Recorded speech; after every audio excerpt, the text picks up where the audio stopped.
시청자 여러분 안녕하십니까. 기사토론텐 정병준입니다. 올해 들어 두 번째 시간입니다. 오늘은 김영록 전남지사 모시고 올 한 해 전남 도정 계획에 대해서 듣는 시간 마련했습니다. 요즘은 코로나19 때문에 관광객들이 찾아올 수 없는 상황입니다만 전남은 그동안 전 국민들이 가장 많이 다시 찾고 싶은 그런 지역입니다. 그런데 한편으로는 정작 외부인이 이렇게 많이 오는 데 반해서 살고 있는 사람들은 줄어들어서 또 대표적인 인구 소멸 위험 지역이기도 합니다.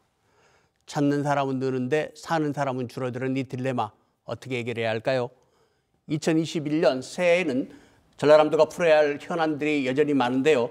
김영록 지사와 함께 하나하나 얘기 나눠보겠습니다.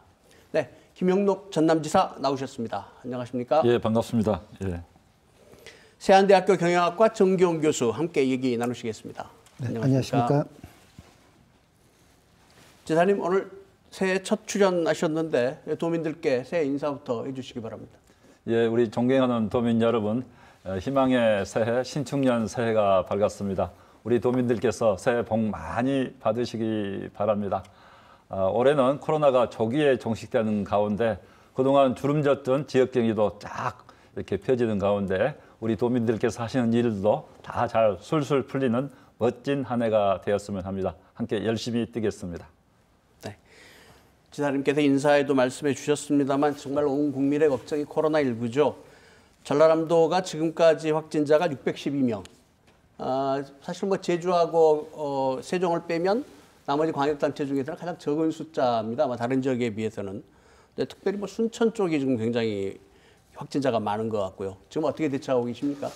예, 현재까지 이제 지역 확진자 수로 하면은 550명이고요. 네. 금년 1월 들어서는 하루에 이제 평균 2명 정도 이렇게 발생하고 있는데 전국적으로 봤을 때 10만 명당 발생 명수로 보면은 우리 전라남도가 가장 낮게 이렇게 나오고 있습니다. 방역의 틀 내에서 관리되고 있다고 이렇게 생각하는데요. 우리 도민들께서 정말 그런 면에 대해서는 방역 수칙을 잘 지키고 협조를 해 주신 데 대해서 감사의 말씀을 드립니다. 지금도 이제 임시 검사 시설을 목포와 나주, 순천에 운영하면서 누구든지 무료로 익명으로 이렇게 검사 받을 수 있게 이렇게 해드리고 있습니다. 그래서 임시 선별 검사소에 대해서는 언제든지 의심 날 때는 본인의 병에 대해서 의심이 있으면 언제든지 와서 검사 받을 수 있다는 말씀을 드리고요. 또 저희들이 이제 위험 시설이라는 게 이제 사회복지 시설, 요양병원이랄지 요양 시설들이 위험 시설이라 할 수 있는데요. 저희들이 매주 전수 검사를 통해서 우리 종사자들의 또 우리 복지시설 입원자들의 안전을 도모하고 있습니다. 우리 도민들께서는 언제나 좀 마스크를 확실히 좀 써주시기 바랍니다. 네, 지금 전남은 비교적 상황이 괜찮아서 무슨 의료시설이나 그다음에 저기 뭐 검사하는 거랑 별 문제 없으시죠? 네, 그런 부분은 지금 여유가 있어서 오히려 저희들이 이제 타 시도의 경증 확진자를 받아주고 있습니다. 그리고 앞으로는 이제 백신을 곧 보급이 2월 달부터 보급이 된다고 보기 때문에 이 백신 접종 추진단을 설치를 해서 준비를 하고 있습니다. 네, 알겠습니다. 자, 뭐 코로나19 문제 나왔으니까 그냥 연관해서 하나 좀 짚고 가겠습니다. 작년에 특히 그 국립의대 유치 지사님께서도 노력을 많이 하셨고 했는데 이제 의사들 파업 뭐 이러면서 이게 사실 지금 뭐 얘기가 좀 사라졌거든요. 이 문제는 앞으로 어떻게 풀어가실 생각이십니까? 네, 그 문제는 이제 저희 전라남도에 대해서 의과대학이 없는 지역에 의과대학을 신설을 적극 추진하겠다 하는 게 정부의 공식 입장 발표가 지난해 있었기 때문에 그게 이제 내부적으로는 전라남도의 의과대학을 이렇게 설치하는 것으로 내부적으로 이렇게 긍정적으로 전향적인 검토가 있었습니다만은 현재는 의정협의체에서 작년 12월 달에 코로나가 안정된 이후에 논의를 한다. 이렇게 잠정적으로 이렇게 결정을 했기 때문에 이제 정부가 의정협의체를 가동할 시점쯤 되면은 저희들은 지금부터 준비를 잘 해 있다가 그 부분에 대해서는 반드시 우리 광주 전남 시도민들의 힘을 함께 모아서 꼭 의과대학이 전라남도에 유치될 수 있도록 모든 노력을 다하겠습니다. 전라남도에서 상급병원이 없고 그래서 1년에 유출되는 의료비만 하더라도 1조 3천억 정도 이렇게 많이 유출이 되고 있고 또 응급 환자 전원율도 전국적으로 가장 높습니다. 그만큼 입원했다가 다시 좋은 상급 병원으로 가야 한다는 그런 이야기가 되기 때문에 꼭 의과대학이 전라남도에 있어야 된다. 특히 코로나 상황에서는 그런 면에 대해서 절실하게 느끼고 있습니다. 중증 환자 이상 되면은 전라남도에서 치료하기가 어렵거든요. 그래서 지금 현재 우리 도립병원에서 경증 환자는 충분히 치료할 수 있는 시설과 여건이 되어 있습니다만은 앞으로 이런 감염병 대처를 위해서도 반드시 의과대학은 설치돼야 된다 이렇게 생각을 합니다.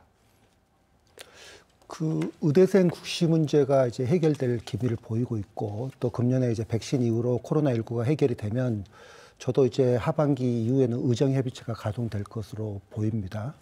물론 말씀하신 대로 전라남도가 최우선 과제가 이 의정협의체의 전남의대 유치안을 이제 포함시키는 게 가장 중요할 텐데요. 한 가지 우려스러운 점이 이제 지난해 내부적으로 과열이 있었던 부분들입니다. 특히 이런 내부적인 과열을 수습하기 위해서 전라남도는 한때 그 전남의 동서부권에 각각 의대를 좀 설립해가지고 의료 혜택이 동서부로 좀 각각 돌아가도록 골고루 돌아가도록 하자라는 그런 안을 내세웠는데 사실 이 시점에서 그게 좀 어려워 보이기도 합니다. 그래서 이런 어느 의정협의체가 또 선정위원회가 이렇게 선정을 했을 때 어느 한쪽을 선정했을 때 다른 한쪽이 그걸 수용할 수 있는 그런 대승적 수용 체계를 우리가 지역이 가질 수 있도록 전라남도도 그런 좀 리더십을 발휘할 수 있고 또 지역 정치계도 그런 역할을 해야 되는데 사실 지금 지역의 정치인들이 먼저 앞장서서 이걸 주장을 하고 있거든요. 이런 부분들이 지역 주민들이 조금 걱정하고 있다는 점 이걸 좀 유념해 주셨으면 합니다. 네, 우리 정 교수님 좋은 말씀인데요. 그래서 이제 의과대학을 동부권, 서부권 각각 한 개소씩 이렇게 유치하는 부분에 대해서는 중앙에서도 굉장히 어렵게 난망의 뜻을 표현을 하고 있습니다. 작년 12월 달에 전임 박능호 장관님을 만나서 이야기를 드렸습니다만은 현실적으로 전라남도에 의과대학 한 개소를 유치하는 게 타당할 거다 하는 그런 이야기가 있었고 그다음에 동부권, 서부권 너무 이렇게 첨예하게 유치전이 가열돼서는 오히려 유치하는 데 어려움이 있을 수 있다 하는 그런 진심 어린 충고의 말씀을 들었습니다. 그래서 저는 이제 그런 설명을 드렸어요. 방금 교수님도 말씀하셨습니다만 우리가 30년 동안 염원이기 때문에 그것을 표출하는 것까지 그것을 과당 경쟁이다 또 갈등이다 이렇게 표현하지 마시고 그것은 우리의 염원으로 받아주시고 대신 의과대학 의정협의체 가동이 돼서 문제가 이제 현안이 됐을 때는 우리가 한 목소리로 전남의 의과대학을 유치하도록 분명히 이렇게 하고 그다음에 유치가 결정된 이후에는 아주 투명하고 공정한 방법을 통해서 결정이 되면은 그 부분에 있어서 그 이후에 우리가 국가 시책에 따르는 부분은 절대적으로 도지사가 책임지고 같이 노력하겠다. 우리 정치권도 같이 노력해서 그 부분은 절대 걱정하지 마십시오. 그러나 지금 현재 우리가 했던 것들은 30년 동안 염원이었기 때문에 이해를 해주세요. 그렇게 이야기했더니 박 장관님도 고개를 끄덕거리시더라고요. 네. 예, 지역 간의 그 자기 지역을 생각하는 지역 이기주의라고 할 수도 있겠지만 또 양심일 수도 있을 겁니다. 예, 그런 것들이 사실은 풀리기가 참 쉽지 않은 문제인 것 같은데 오늘 관심 가는 것 중에 시도 갈등에 관한 문제가 있습니다, 지사님. 네. 사실은 지난주 이 시간에 이제 이용서 광주시장이 나오셔서 이 시도 갈등에 관한 문제를 상당히 좀 솔직한 표현들을 많이 써서 얘기를 하셨거든요. 그래서 오늘 이 문제를 우리 지사님께서 뭐라고 얘기하실지 좀 궁금해하는 사람들이 많은데요. 일단 심상치 않아 보입니다. 시도 갈등이 상생이라는 표현보다는 갈등이라는 표현이 예전보다 훨씬 더 많이 쓰이는 지금 그런 상황이지 않습니까? 이 문제 어떻게 풀어가실 생각이십니까? 저는 그렇게 문제를 심각하게 너무 받아들이는 부분에 대해서 좀 이해를 구하고 싶습니다. 왜냐하면은 어느 시도 간에도 다 그 시도 간에 그런 부딪히는 문제가 있습니다. 그래서 또 상생할 것은 상생을 해가면서 또 상생하는 부분에 대해서 지금 여러 가지 상생 과제들을 잘 해 나가고 있는 과제들이 많이 있는데요. 그런 과제들은 잘 말을 안 하거든요. 예를 들면은 우리가 코로나 그 과정에서도 광주 확진자를 저희 전남에서 이렇게 받아서 병상을 함께 나누는 또 전남의 중증 환자는 광주로 보내고 또 근래에는 생활치료센터를 주로 전남에서 개설하면서 또 광주의 경증 확진자도 받아주고 이런 그 병상 나눔도 했어요. 근데 이제 이런 부분을 잘하고 있는 것은 별로 부각이 안 되고 이제 아무래도 이제 이슈가 된 것은 잘 안 되는 부분이 이슈가 된다고 봅니다만은 저는 이렇게 말하고 싶어요. 시도 간의 상생 문제는 서로 윈윈할 수 있는 문제를 찾아서 이를테면 초광역권 협력사업, 경제협력사업이랄지 열심히 추진하고 이제 해당이 되는 뭐 공공항 문제랄지 광주하고 전남하고 나주시의 그 SRT 쓰레기 문제랄지 이런 문제는 또 현안 문제는 현안 문제로 이렇게 하면서 수시로 필요하면은 물밑 대화도 접촉도 하면서 방안을 찾아보고 또 안 되면 또 좀 묵혀두면서 또 연구해서 또 이렇게 찾아보고 이렇게 상생 과제와 현안 과제를 이렇게 따로따로 하면서 노력하면 되지 어느 한 가지만 안 되면 다 상생이 다 안 되는 것처럼 저는 너무 그렇게 확대해서 하는 것에 대해서 이의를 갖고 있습니다. 그래서 저는 상생 과제에 대해서 이제 열심히 서로 해야 되고 또 저희들도 할 용의가 있고 또 강주의 현안 문제를 전남의 현안 문제에 대해서는 서로 수시로 대화할 필요가 있다 생각하고 앞으로 그렇게 하겠습니다. 그래서 이 문제가 너무 그 뭐랄까요 갈등 구조로 너무 비춰지는 모습은 저는 바람직하지 않다. 다른 시도도 다 이런 게 있습니다, 사실. 예. 광주와 전남이 그 한 뿌리에서 나온 두 가지라고 흔히들 생각을 하기 때문에 뭐 지사님의 대의에는 전부 다 동의를 할 거라는 생각이 그리고 드는데요. 예를 들면요, 서울시장도 서울시의 쓰레기 문제를 여러 가지 문제 처리하기 위해서는 맨날 경기도에 다니면서 서울시장에 상당히 많은 그 일들이 경기도와 협력하는 그런 일들을 많이 한다고 그래요. 그만큼 그 시도 간의 적경을 이루고 같이 머리를 맞대고 있는 이런 시도 간에는 또 상생도 문제가 상생도 잘 하지만은 그런 과제들이 꼭 있다는 말씀을 드립니다. 서울시장은 경기도 가서 자꾸 협력 요청을 하는데 광주시장은 전남에 가서 잘 안 한다. 혹시 그런 말씀이신가요? 아, 그 과대해서 해석입니다. 사실은 지난주에 이 시간에 이용섭 시장께서 군공항 문제, 민간공항 문제 이게 잘 안 풀리는 게 전남의 단체장들이 협조적이지 않아서 그렇다 이렇게 말씀하셨거든요. 아마 뭐 보고 받으셨을 거라고 생각하는데 어떤 답을 하실 수 있으시겠습니까? 그 매사에 서로 답을 하다 보면은 저는 좋지 꼭 바람직한 건 아니라고 생각하는데요. 이제 그런 부분은 이제 저도 또 생각하는 나름대로 견해가 있기 때문에 그냥 그 정도는 제가 말씀드릴게요. 직답을 안 하시겠다는 서로 말씀이신데. 직답을 하는 것은 바람직하지 않다. 또 이영수 시장님이 그렇게 말씀하신 것은 또 이영수 시장대로 생각이 계실 거고 저희들은 또 저희들 나름대로 아까 말씀드린 대로 상생의 과제들은 잘 하면서 또 현안 과제들은 필요하면 물밑 대화를 해야 된다 이렇게 생각을 합니다. 지사님, 근데 정말 궁금하고 많은 분들이 관심이 갖고 있는 게 공항 문제 아니겠습니까? 이제 민간공항, 군공항이 얽혀 있는 부분인데 지나간 과정들은 이제 다 아는 얘기고 이제 어떻게 풀어야 할까요, 이거? 저는 그 이제 좀 오해가 좀 일부 있는 것 같아요. 민간공항 문제를 전라남도가 또는 무안이랄지 가져가고 싶어서 먼저 가져가겠다는 뜻으로 이렇게 일을 하고 있는 분도 있는데 이제 근본적인 것은 군공항 문제를 어떻게 해결할 것이냐 이제 그게 이제 가장 그 핵심 과제고 어려운 과제인데.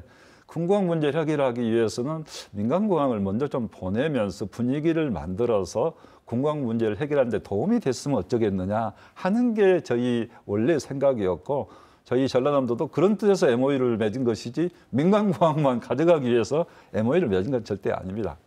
그렇지만 또 민간공항이 왔다고 해서 군공항을 무조건 가져가라 또 이 논리도 좀 안 맞습니다. 그래서 결국 군공항 문제는 그 해당 지역 주민들이 받아들일 수 있는 수용성, 그러니까 받아들일 수 있는 종합적이고 포용적인 이런 종합 지원 대책이 마련이 돼서 불편하긴 하지만 우리 지역에서 받아들일 수 있다. 이런 어느 정도 받아들일 수 있는 이런 여건을 만들어줘야 됩니다. 그렇게 해서 도지사도 해당 군민에 대해서 설득할 수가 있죠. 근데 한번 결정된 것은 계속 그대로 일방적으로 밀어붙이기만 해서는 사실상 여건이 나아지지 않는다. 그래서 이번에 이제 민간공항 문제가 저희들 참 아쉽게 생각합니다.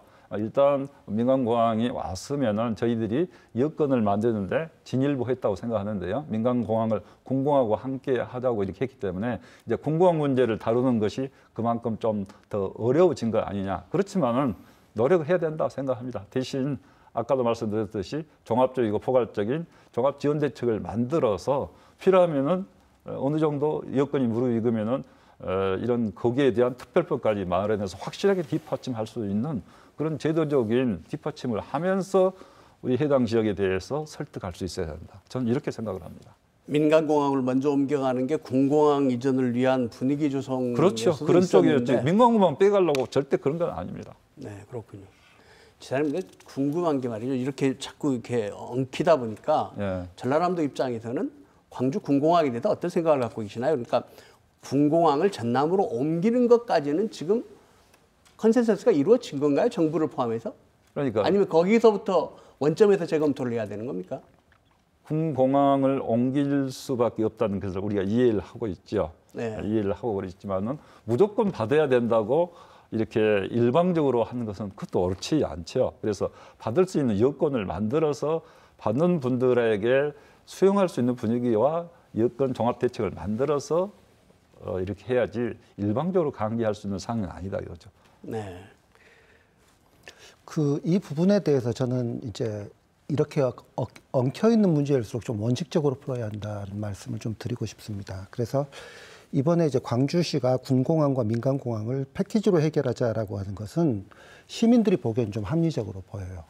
하지만 이 두 사안이라고 하는 게 매우 별개의 사안이고 또 이 해결을 위한 주체도 전혀 다른 기관이라고 하는 것들을 좀 이해를 했으면 하는데, 민간공항의 경우는 누구 편을 드느냐 이게 문제가 아니고 원래 지역의 관문공항을 하나로 일원화하자라고 하는 최초의 그 원칙을, 그 공항 설립의 취지를 좀 따라야 한다는 그런 생각인데, 문제 이제 군공항 이전 문제에서 사실은 좀 불거진 게 이전 계획이 결정되지도 않은 상태에서 일부 자치단체에서 좀 보였던 과열적인 그런 모습들.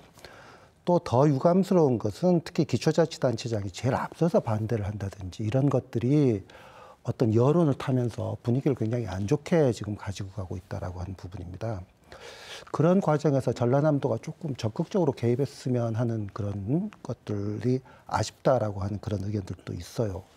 전 이 안을 보면서 2004년에 전북 부안에서 있었던 방패장 유치 이런 식으로 흘러가지 않을까 하는 그런 우려를 하고 또 많은 분들도 그런 우려를 하시고 계십니다. 당시 2004년에 그냥 반대가 너무 지나쳐서 아주 지역이 굉장히 논란에 휩싸였었지만 바로 그 이듬해에 충분한 공론화 과정과 많은 인센티브를 제공하고 나서는 오히려 경주시와 군산시가 경쟁을 했고 당시에 경주 시민들이 찬성한 비율이 89.5%였습니다.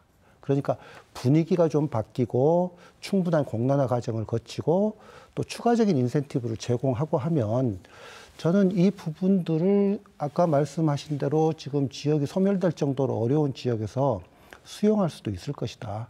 그러려면 충분한 시간이 필요한데 이게 그 충분한 시간 없이 민간공항과 군공항을 지금 한꺼번에 이거 해결을 하자라고 하는 것은 조금은 성급한 생각이 아닌가 하는 생각을 해봅니다. 네, 우리 정 교수님 말씀 저도 동감한데요.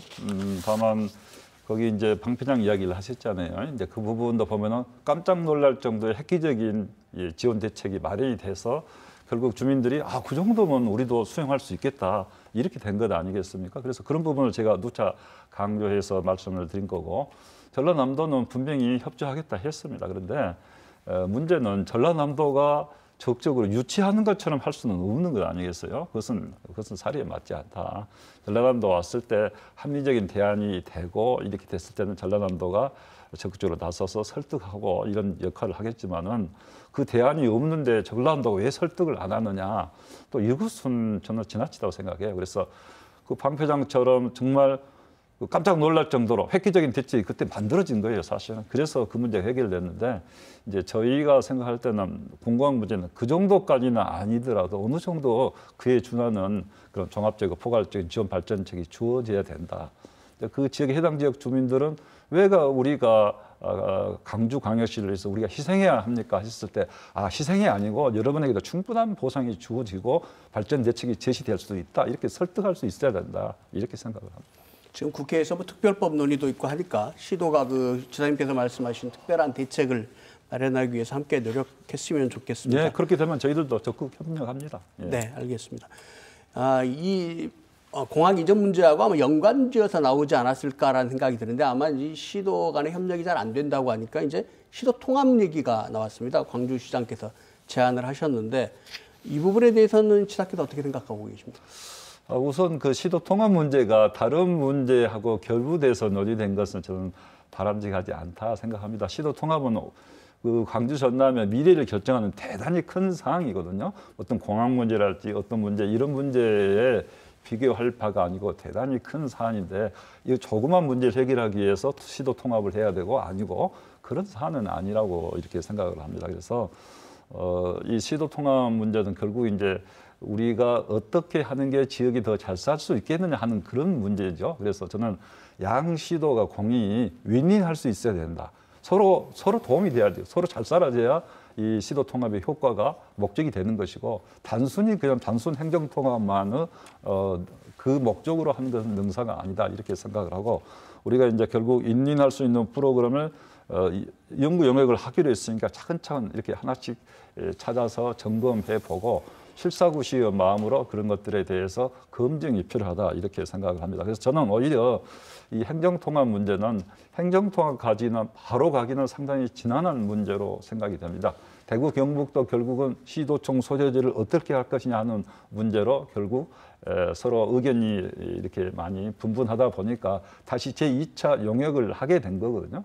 그래서 이런 이 통합 문제는 저는 이 초강력적 경제협력 사업들을 잘 발굴해서 우리가 그 초강력적으로 하면서 양시도의 발전을 할 수 있는 방안들을 적극적으로 추진하면서 그것은 쉽거든요. 더 그렇게 하면서 행정통합으로 나갈 수 있게 이렇게 하는 게 저는 좋다 이렇게 생각을 합니다.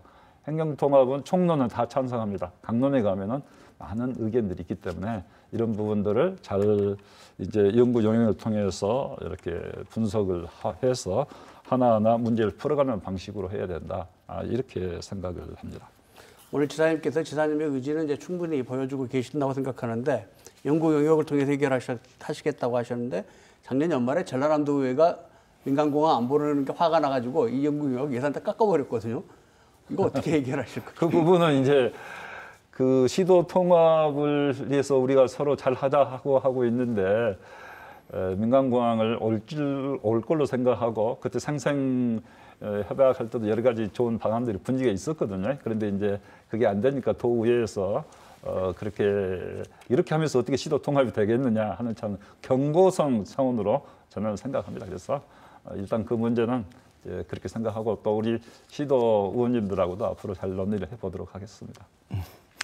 그 행정통합 경우는 이제 주민들도 많이 느끼는 부분이기도 합니다. 그런데 절차상의 문제를 한번 조금 지적을 하자면 사실은 이 행정통합이 어느 날 광역단체장들끼리 먼저 합의하고 그 다음에 이제 지역 정치인들이 좀 따라가고 그리고 이제 광주 시민과 전남 도민이 동의하는 그런 식으로 진행되는 것은 조금 제가 보기에는 좀 절차상 문제가 있지 않느냐 그런 생각이 듭니다. 지난주 아마 여기 프로그램에 나와서 광주시장께서도 여러 가지 이유를 말씀하시면서 특히 대구 경북의 사례와 부산, 울산, 경남 사례를 이렇게 말씀을 하시더라고요. 그런데 사실 우리와 다른 게 부산, 울산, 경남이나 대구, 경북이 그동안 오랫동안 연구도 하고 공론화 과정을 거치면서 이제 로드맵을 만들어내고 있고 또 로드맵을 만들면서도 지사님께서 말씀하셨듯이 몇 가지 지금 난관에 부딪히고 있거든요. 그만큼 이게 우리가 충분히 시간을 가지고 해야 할 일인데 먼저 행정통합이라고 하는 걸 전제를 하고 그리고 나서 용역에 들어가고 또 양 자치단체장 간 합의를 하고 하는 것은 전 좀 절차상은 좀 문제가 있었다라고 하는 생각이 듭니다. 특히 이게 과연 광역시장과 도지사가 합의만 하면 이건 그대로 추진해도 되는 건가? 이건 우리가 흔히 말하는 주민자치의 원칙에도 좀 어긋나는 것이 아닌가. 그래서 지금부터라도 우리가 말씀하셨던 용역이 공론화의 과정은 아니거든요. 그래서 또 용역을 맡긴다고 하더라도 지금 아마 광주전남연구원에서 그 용역을 수행하는 것으로 알고 있는데 사실은 이 부분을 객관적으로 한번 지켜보려면 그 이해관계자인 광주전남연구원보다는 좀 3자 기관이 조금 그 3자적 시각에서 이 부분을 좀 다뤄봤으면 하는 그런 아쉬움도 있습니다. 그래서 이런 부분들이 전체적으로 초광역 협력을 우리가 해야 되겠다는 것은 주민들이 굉장히 합의를 하는데 지금 먼저 그 방법이 우리가 행정통합으로 가야 한다라고 느끼는 것은 조금 문제가 있다라고 보여집니다. 거기에 대한 우리 교수님 아주 또 적절한 지적을 해주셨는데요. 이제 일부는 좀 오해도 좀 없잖아 좀 있는 것 같아요. 근데 절차상 문제를 지적하신 부분에 대해서는 저는 뭐 우리 교수님께 공감을 합니다. 그래서 이제 먼저 이영수 시장님께서 이렇게 제안을 하셨는데 사실 갑작스러운 제안이었고 또 제가 거기에 대해서 굉장히 빠르게 답변을 요구를 받았어요. 그래서 일단 제가 우리 시도민들의 충분한 의견을 듣고 이렇게 하겠습니다 해서 도민들의 의견을 꽤 많이 들었는데 그 과정에서 거의 한 달 가까이 걸렸어요. 많은 분들이 여러 가지 의견을 주셨고 빨리 하는 게 능사가 아니다. 합의를 무조건 하면 안 되고 충분한 의견을 들어라 하는 말씀이 계셔서 그렇게 했는데 한 가지 이제 그 조금 오해가 좀 있는 부분은 많은 분들이 시도지사 그 뒤에 이제 만나서 합의를 했는데 합의한 것은 행정통합에 대한 논의를 시작하자는 합의를 한 것이지 행정통합을 하자고 합의한 것은 아니거든요. 근데 많은 분들이 행정통합을 하자고 하는 것으로 이렇게 생각을 해서 왜 시도지사들이 임의로 마음대로 그렇게 결정할 수 있느냐 하는 건데 이제 그 행정통합을 결정한 건 아니고 행정통합을 위한 논의의 시작. 그러니까 우선 연구 영역부터 하고 연구 영역 결과를 가지고 공론화를 거쳐서 토의를 해서 할 것인가 안 할 것인가. 우리가 행정통합을 하는 게 우리에게 더 양쪽에 다 윈윈이 되고 플러스가 되는 것인지 그렇지 않으면 단순한 행정통합은 오히려 지역에 두 몫으로 가져올 수 있는 게 더 줄어든 것 아니냐. 또 그런 시각도 있기 때문에 그렇게 되는 건지 그런 걸 검증하고 토론하는 그런 단계를 거치게 되기 때문에 이제 교수님께서 말씀하신 부분은 이 연구 용역이 끝난 후에 공론화 단계로 들어가면은 그때 가서 행정통합을 무조건 하자는 것으로 결정해 놓고 하는 게 아니고 할 것인가 아닐 것인가를 서로 토론하면서 결정하게 된다. 이렇게 이해를 해 주시면 좋을 것 같습니다. 그다음에 삼자 말씀도 하셨는데요.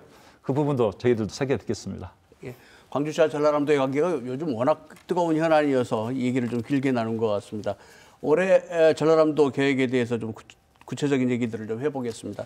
지사님께서 이제 신년사 발표하셨는데 그중에 가장 눈에 띄는 키워드가 역시 전남형 뉴딜 아니었나 이런 생각이 들거든요. 어떤 내용이고 또 어떻게 추진해 나가실지 말씀해 주셨으면 좋겠습니다. 네, 우리 전남형 뉴딜 사업은 이제 한국판 뉴딜 사업에 우리 전남 지역에 대한 저희들이 그걸 잘 적용해서 확대해서 국가로부터 많은 지원도 받아내자 하는 그런 사업이 되겠습니다. 그래서 90건에 7조 8,800억 정도 계획을 가지고 있습니다. 그래서 먼저 이제 그린 뉴딜 분야에는 이제 신재생 에너지 중심의 에너지 전환 시대에 맞춰서 우리가 그린 뉴딜을 힘차게 추진하면서 아울러서 요즘에는 기후 변화 대응에 맞춰서 2050 탄소 중립 우리 전라남도도 거기에 맞는 이 비전을 선포할 계획으로 있습니다. 그래서 우선 말씀드리면은 우리 전라남도에는 세계에서 가장 큰 이 8.2기가와트의 해상 풍력 발전 단지를 주민 참여형으로 주민과 이익을 공유하는 형태로 이렇게 조성을 할 준비를 하고 여기를 전남형 상생 일자리 모델로 해서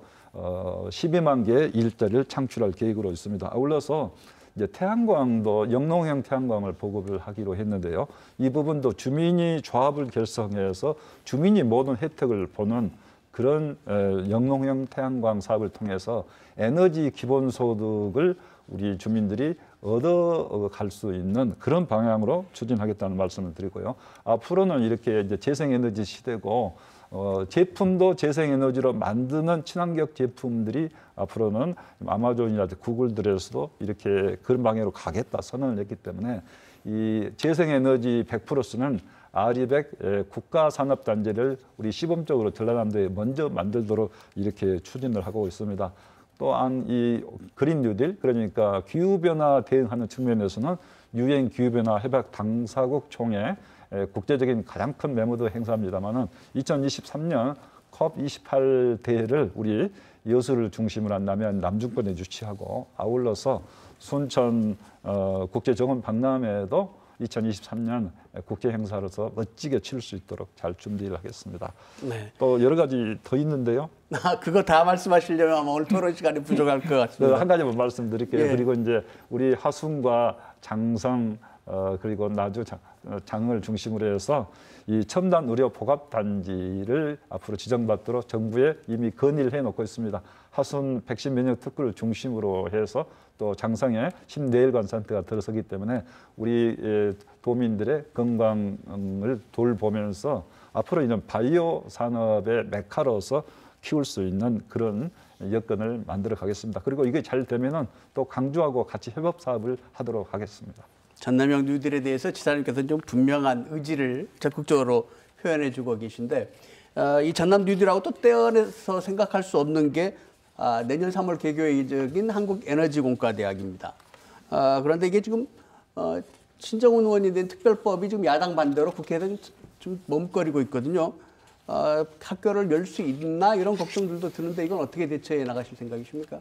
네, 그 부분은 이제 한전하고 저희 전라남도가 공동으로 법안을 만들어서 신정훈 국회의원이 이제 한국에너지공과대학법 이래서 만드는 법안을 상정을 지금 제출해 상정이 돼 있는데 이제 상임위에서 처리가 잘 될 걸로 저희들은 기대를 하고 있습니다. 더불어민주당에서도 적극적으로 이렇게 협력하겠다 이렇게 말씀해 주셨고 또 국민의힘에서도 지역 동행 의지를 표명을 하면서 이런 부분에 대해서는 잘 처리를 하겠다 이렇게 말씀을 했기 때문에 저희들이 적극적으로 이번 이제 2월 국회 때부터 뛰어서 가능한 빠른 시일 내에 이렇게 법안이 통과되도록 만들겠습니다. 다행인 것은 이 법안이 없어도 지금 전기사업법 시행령을 개정을 해서 정부가 재정 투입할 수 있는 여건을 만들어 주었습니다. 오늘 그 시행령이 개정이 됐습니다. 그렇지만은 특별법을 통해서 이런 법을 통해서 우리가 과거에 울산 과기대도 그렇고 카이스트도 그렇고 그렇게 해서 적극적으로 정부가 지원을 의지를 표명을 하고 또 제도적으로 뒷받침이 돼야 앞으로 세계 10대 에너지 공과대학으로 세계 10대 공대에 진입할 수 있는 그런 여건이 마련된다 이렇게 생각을 합니다. 네. 이번에 지사님께서 발표하신 걸 보면서 한 가지 약간 아쉽다 이런 생각이 드는 게 뭐냐면 2050년까지 탄소 중립하겠다 이렇게 선언하셨잖아요. 이제 사실 이제 정부 스케줄하고 같이 가는 건데, 근데 사실 전남에서 친환경 얘기가 나온 게 아마 20년도 넘은 것 같아요. 아마 박준영 지사 초기 때부터 나온 것 같은데, 그렇다면 전남은 이런 세계적인 추세를 조금 더 앞서갈 수도 있지 않았을까, 뭐 좀 당길 수 있지 않았을까 이런 생각도 좀 드는데 어떠십니까, 지사님? 저도 좀 아쉽게 생각을 합니다. 그런데 이제 그 2050 탄소 중립 비전 선포를 대통령께서 하셨고 우리나라는 유엔에 1월 달에 그 계획서를 제출하게 돼 있습니다. 그래서 이 부분은 유엔 기후변 협약 당사국 총회에서 컵에서 결정된 사항인데 이제 저희들도 사실은 작년 12월쯤에 이것을 계획을 하고 있었는데 정부가 먼저 발표를 했어요. 그래서 정부 계획에 저희들도 그것을 포함을 해서 정부 계획을 저희들이 소화를 해서 전라남도 계획으로 만들어야 되기 때문에 저희들은 좀 곧 1월 중에 2050 탄소 중립 선언을 위해서 준비를 하고 있습니다. 그래서 특히 이제 우리 전라남도 동부권이 탄소 배출량으로 보면은 전국의 18%나 됩니다. 그래서 이런 부분을 이제 결국 우리 도민의 건강을 위해서도 CO2를 줄이고 또 미세먼지를 저감하는 노력을 해야 또 우리가 COP28 유엔 기후변화 협약 당사국 총회를 유치하겠다는 우리 도로서는 적절한 대책이 된다 생각하고 이 부분에 대해서 앞으로 잘 하도록 하겠습니다. 뭐 지사님께서 유엔 기후변화 협약 당사국 총회 유치하시겠다고 하셨으니까 거기에 대한 준비는 지금 어떻게 되시는지도 말씀해 주시죠. 네, 거기에 대해서는 이미 준비를 하고 있고 우리 여수 시랄 전라남도랄지 또 시민사회가 열심히 나서고 있고 이미 유치 뜻을 이렇게 천명을 했습니다. 그런데 이제 정부는 COP28 23년에 열리는 세계 유엔 기후변화 협약 당사국 총회가 우리 정부도 이제 우리나라로 유치하기 결정을 했는데요. 올 가을 늦게 영국에서 열릴 때 COP26이 열리게 되면은 거기서 결정이 됩니다. 그래서 저희들은 거기 올 가을에 열리는 영국에서 열리는 유엔 기후변화 협약 당사국 총회 전에 우리 전라남도 여수를 중심으로 한 남해안 남중권을 유치 지역으로 이렇게 먼저 선정을 해서 영국 대회 가서 한국 여수 이렇게 결정을 발표를 좀 이렇게 해서 모든 게 확정됐으면 하는 생각을 갖고 있습니다. 그리고 이제 정부 일각에서는 공모를 주장하기도 하는데요. 지금까지 이런 정말 큰 국제 세계적인 행사를 공모한 경우는 없기 때문에 저희들은 전략적으로 결정을 해달라. 그리고 그만큼 먼저 준비를 많이 해왔고, 여수는 2012년 여수 세계 박람회도 성공적으로 개최했고, 그때 선언한 의미가 이제 해양과 환경과 기후 변화 문제에 여수 선언을 통해서 잘 대응하겠다는 것을 선언을 한 거거든요. 그 정신에 부합한다 생각하고 열심히 노력을 하겠습니다.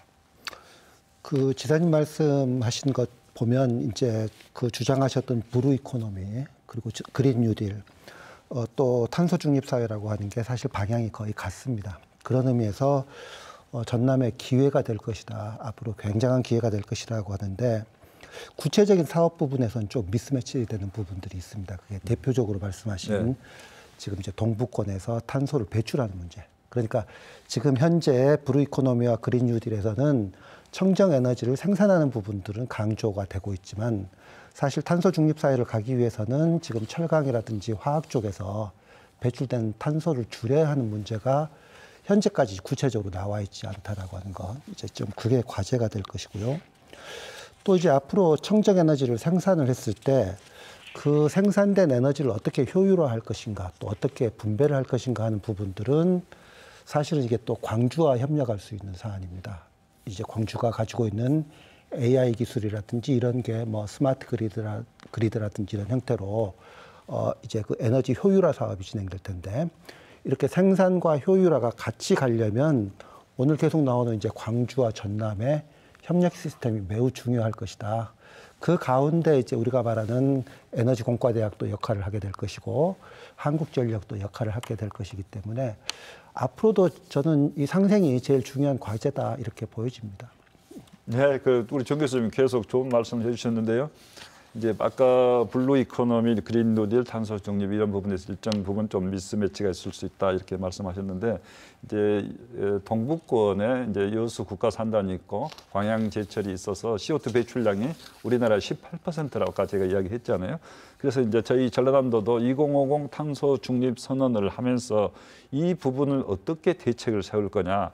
그래서 예를 들면은 이제 석탄 화력 발전소는 2050년까지 제로로 할 겁니다. 제로로 하고 그다음에 이제 온실가스 배출도 이렇게 줄이면서 대기 총량계 그러니까 대기 오염 물질을 2024년까지 40%를 줄이기로 했어요.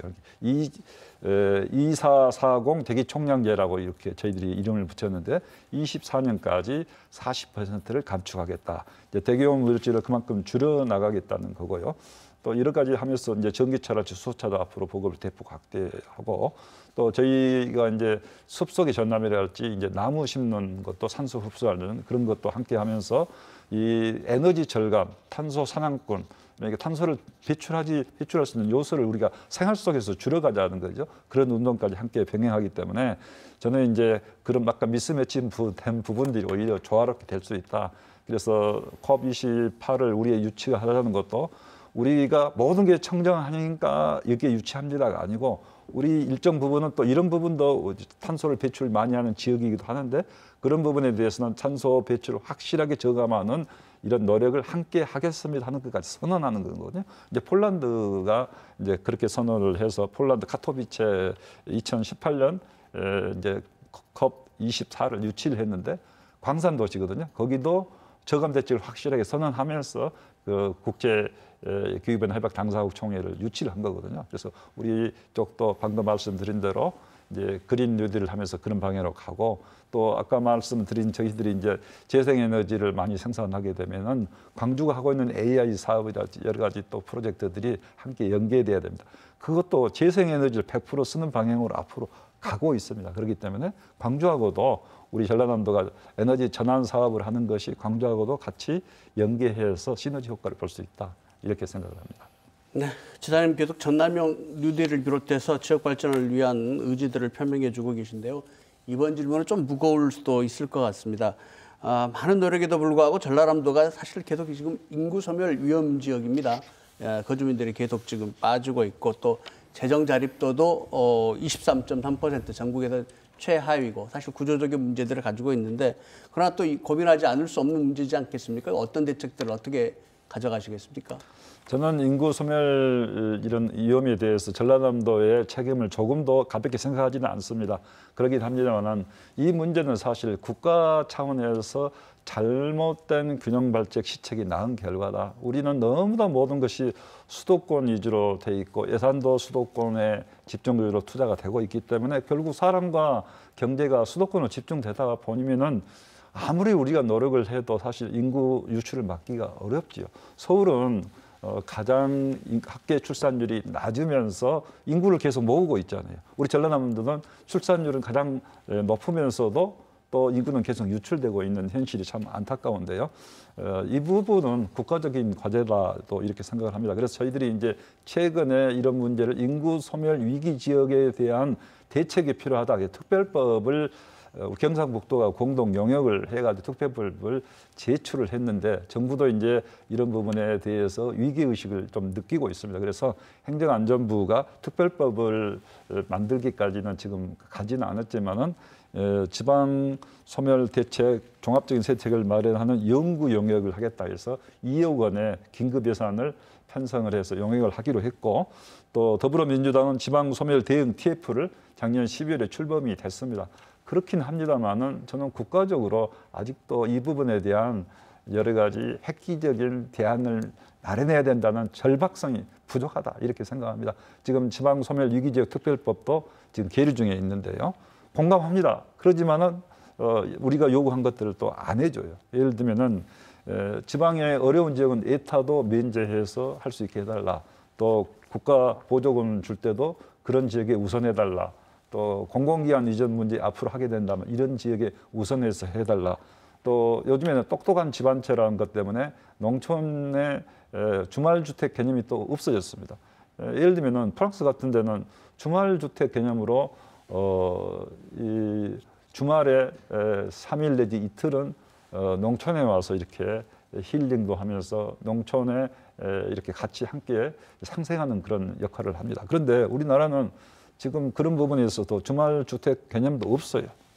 그리고 똑똑한 집안채라는 개념이 머릿속에 들어있어서 우리 농가주택에 대해서는 1가구 2주택에서 면제해 주는데도 불구하고 아는 분이 없고 그 면제 조치도 좀 유명무실한 부분이 있기 때문에 이제 이렇게 천정부지로 수도권 부동산만 올라가는 게 아니고 더불어 사는 사회를 만나면 주말에 농가주택을 농촌에 소유할 수 있게 허용해주고 도시민들도 주말에 와서 특히 코로나 이후 시대, 포스트 코로나 시대는 농촌에 와서 같이 부대끼면서 땅속에서 이렇게 건강한 삶을 누릴 수 있는 이런 게 필요하다. 그래서 저는 정말 인구 소멸 그 대책에 대한 국가적인 아젠다로 삼고 균형 발전 차원에서 획기적인 대안을 내놔야 된다 이렇게 생각을 합니다. 네, 지사님 모시고 토론하는 과정이 이제 토론 시간이 훌쩍 다 지나갔습니다. 마쳐야 될 시간인데요. 마지막으로 우리 정기현 교수님께서 지사님께 꼭 하시고 싶은 얘기 한 1분 정도 해주시고 그다음에 김영록 지사님 마무리 발언 듣고 오늘 토론 마치겠습니다. 그 인구 문제 말씀하셨기 때문에 사실 그 전라남도의 노력, 특히 일부 지자체의 노력은 거의 눈물겨울 정도죠. 뭐 해남이나 영광. 그런데 그렇다고 해서 인구가 이제 획기적으로 늘어나진 않고 아주 빠르게 줄어드는 것 정도만 막을 수 있을 텐데 내부적으로는 전체 인구 중에서 좀 경제활동 인구를 좀 늘릴 수 있는 그런 방안들. 특히 지금 이제 여성 인력들을 어떻게 많이 활용할 수 있을 것인가에 대한 그런 노력들. 그러니까 그러려면 전남형 뉴딜뿐만 아니라 전남형 보육 이런 것들이 나와야 되지 않겠는가. 이런 부분들은 좀 건의드리고 싶습니다. 네, 네 감사합니다. 정 교수님 말씀 포함해서 오늘 토론 마무리하면서 지사님께서 한 2분 정도 마지막으로 시청자들에게 말씀해 주셨으면 좋겠습니다. 우리 전라남도가 GRDP를 1인당 기준으로 하면은 전국에서 4위 정도 됩니다. 그런데 이제 소득은 낮게 나오죠. 그것은 뭐냐면은 경제 활동은 전라남도에서 많이 하는데 경제 활동하는 인구 중에서 많은 부분들이 타 지역에 주소를 갖고 있기 때문에 그런 현상이 일어나는데요. 방금 말씀드린 아까 경제활동 인구를 좀 늘리는 방안을 말씀하셨는데 여성 인력까지 포함해서 우리 교수님 오늘 좋은 적절한 지적을 해주셨기 때문에 저희들 정책에 잘 반영하도록 하겠습니다. 이제 포스트 코로나 시대에 우리 전남도 어떻게 해야 될 것인가 하는 그런 과제를 안고 있습니다.